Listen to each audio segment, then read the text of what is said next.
कौन से स्त्री के भाग्य में पुत्र नहीं होता है? पत्नी की कौन सी गलती पूरा घर कंगाल कर देता है? पत्नी को कौन से दुष्कर्म नहीं करना चाहिए? चलो जानते हैं इस कथा के माध्यम से।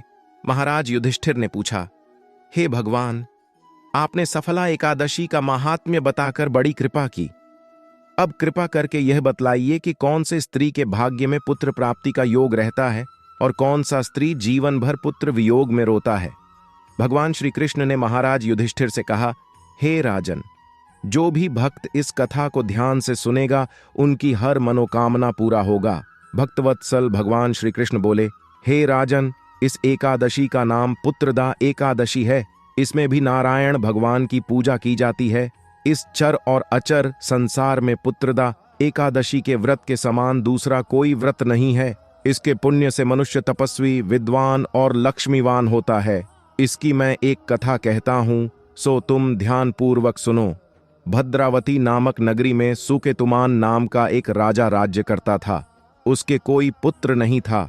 उसकी स्त्री का नाम शैव्या था। वह निपुति होने के कारण सदैव चिंतित रहा करती थी।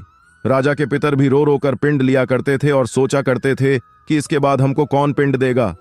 राजा को भाई, बांधव, धन, हाथी, घोड़े, राज्य और मंत्री, इन सब में से किसी से भी संतोष नहीं होता था। वह सदैव यही विचार करता था कि मेरे मरने के बाद मुझको कौन पिंडदान करेगा। बिना पुत्र के पितरों और देवताओं का ऋण मैं कैसे चुका सकूंगा। जिस घर में पुत्र न हो उस घर में सदैव अंधेरा ही रहता है। इसलिए पुत्र उत्पत्ति के लिए प्रयत्न करना चाहिए। जिस मनुष्य ने पुत्र का मुख देखा है वह धन्य है। उसको इस लोक में यश और परलोक में शांति मिलती है, अर्थात उसके दोनों लोक सुधर जाते हैं। पूर्व जन्म के कर्म से ही इस जन्म में पुत्र, धन आदि प्राप्त होते हैं। राजा इसी प्रकार रात दिन चिंता में लगा रहता था।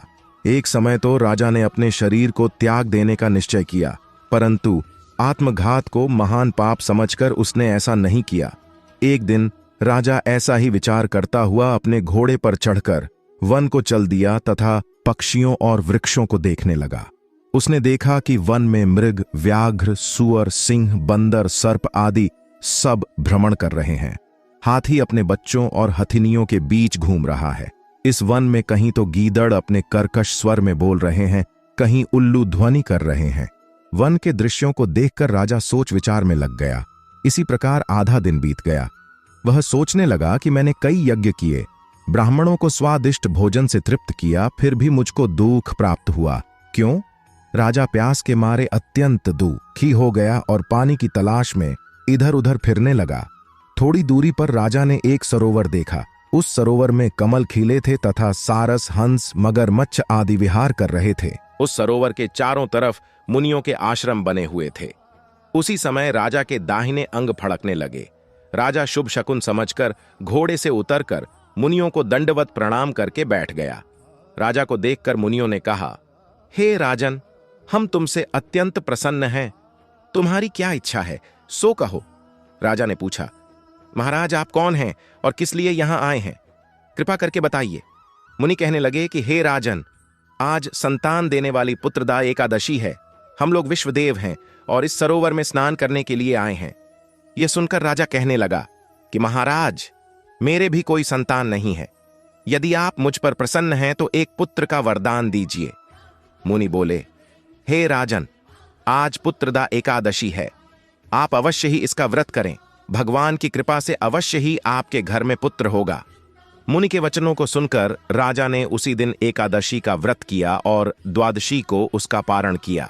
इसके पश्चात मुनियों को प्रणाम करके महल में वापस आ गया। कुछ समय बीतने के बाद रानी ने गर्भ धारण किया और 9 महीने के पश्चात उनके एक पुत्र हुआ। वह राजकुमार अत्यंत शूरवीर, यशस्वी और प्रजापालक हुआ। श्री कृष्ण बोले, हे राजन, पुत्र की प्राप्ति के लिए पुत्रदा एकादशी का व्रत करना चाहिए। जो मनुष्य इस महात्म्य को पढ़ता या सुनता है उसे अंत में स्वर्ग की प्राप्ति होती है।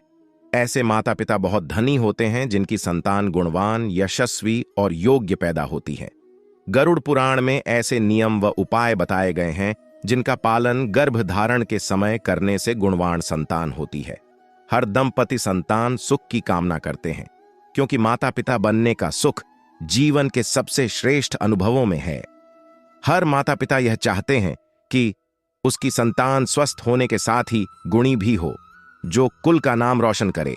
कहा जाता है कि संतान कैसे होगी यह पूरी तरह उसके माता पिता पर निर्भर करता है, क्योंकि बच्चों में अच्छे बुरे संस्कार अपने माता पिता से ही आते हैं।